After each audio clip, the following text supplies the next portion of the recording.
9 ذوالحجہ کا دن یوم عرفہ ہے، روز عرفہ ہے، اور 9 ذوالحجہ کے دن کے مخصوص اعمال مختلف اعمال کی کتابوں میں بیان ہوئے ہیں۔ ان اعمال میں سے ایک عمل غسل کرنا ہے کہ 9 ذوالحجہ کے دن غسل کرنے کی بڑی فضیلت ہے، اور ایک خاص عمل وہ ہے مولا حسین علیہ السلام کی زیارت کرنا، کہ مولا حسین علیہ السلام کی زیارت کا بہت بڑا اجر و ثواب احادیث میں بیان ہوا ہے، خاص طور پر 9 ذوالحجہ والے دن۔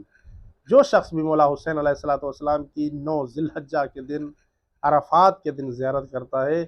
تو اسے 1000 حج، 1000 عمرے اور 1000 مرتبہ جہاد فی سبیل اللہ میں شریک ہونے کا ثواب ملتا ہے۔ بہت بڑا ثواب ہے عزیز دوستو مولا حسین کی زیارت کا۔ عرفات والے دن جائیں کربلا، مولا کی زیارت کریں، 1000 حج، 1000 عمرہ اور 1000 مرتبہ جہاد فی سبیل اللہ جتنا ثواب۔ اور پھر متواتر احادیث میں یہ بھی ملتا ہے، شیخ عباس قمی رحمۃ اللہ علیہ لکھتے ہیں کہ مختلف احادیث میں ملتا ہے کہ جو شخص بھی عرفات والے دن مولا حسین علیہ السلام کے گنبد کے نیچے، قبے کے نیچے رہے،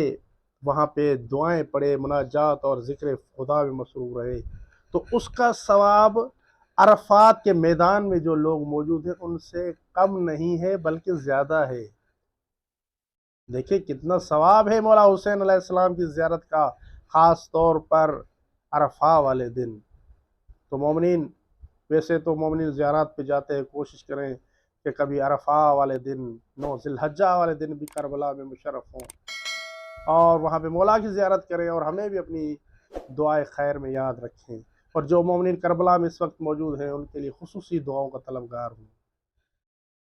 اگر ہماری یہ ویڈیو آپ کے لیے ہیلپ فل رہی ہے تو ہمارے چینل کو سبسکرائب کر لیں اور ویڈیو کو لائک بھی کر لیں تاکہ ہمیں اس جیسی اور ویڈیو بنانے کے لیے موٹیویشن مل سکے۔